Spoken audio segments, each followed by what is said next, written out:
Tutok si Julio Segovia. Hindi pa man nagsisimula ang labang Pacquiao-Clottey, ramdam na ang excitement ng fans sa San Andres Gym. Libre ang panonood dito, kaya naman dagsa ang mga Manileño.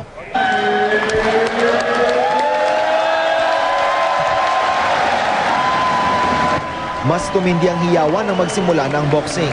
Live streaming mula sa Arlington, Texas ang palabas, pero paminsan-minsan nawawalang signal. Ang mga taga-suporta ni Manny parang kasama ng pambansang kamao sa ring dahil tila nararamdaman nila tuwing nakakapunto si Joshua Clottey. Hindi gaya ng inaasahan ng mga tagahanga, hindi napabagsak ni Pacman ang kalaban. Pinagbigyan lang yan ni Manny. Talagang pinagbigyan ni Manny. Pero kayang-kaya yan! Knockout! Walang kalaban-laban si Clottey! Mahal na mahal ko siya. Parang anak ko siya na boksingerong napakalakas. Congrats, Manny. You make us proud. May pasaring pa nga sila sa boksingerong taga Ghana, Africa. Si Clottey, taga-Gana, walang kagana-gana kalaban! Wala kwentang laban! Puro ang depensa, Pacquiao talaga! Air-conditioned ang San Andres Gym kaya kahit siksikan, komportable ang mga manonood. Pero sa Tondo Sports Complex, tagaktak ang pawis ng mga nanood. 5 electric fans lang ang gumagana sa loob ng gym.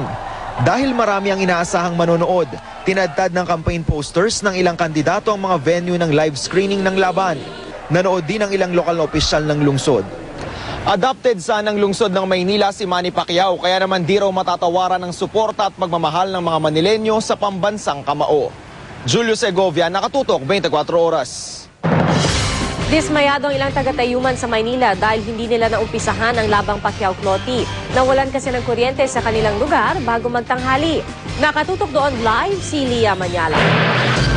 Lia? Pia, ilang oras na nadismaya ang mga residente ng Barangay 159 Zone 14 sa Tayuman, Maynila dahil nawalan sila ng kuryente magtatanghali kanina.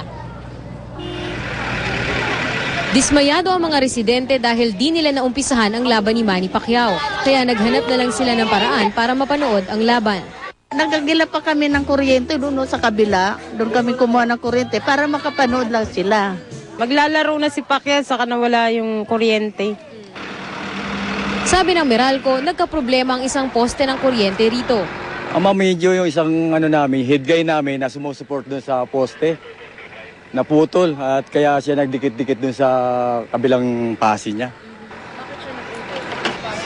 Siguro yung sabi ng mga tao doon na dikitan daw ng may sumapak daw ng kalapati doon sa bandang kabila. Mag-aalas 3 na ng hapon nang kumpunihin ng Meralco ang nasirang poste. Kahit napakinggan na ng ilan sa radyo ang resulta ng laban, nanood pa rin sila. Kasi may laban si Pacquiao, tagang idol namin, nanonood kami. Bukod sa Barangay 159 ay nawalan din ng kuryente sa ibang bahagi ng Tondo pero sa ngayon ay naibalik na ang supply ng kuryente dito. Pia? Maraming salamat, Lia Manyalak. Susunod.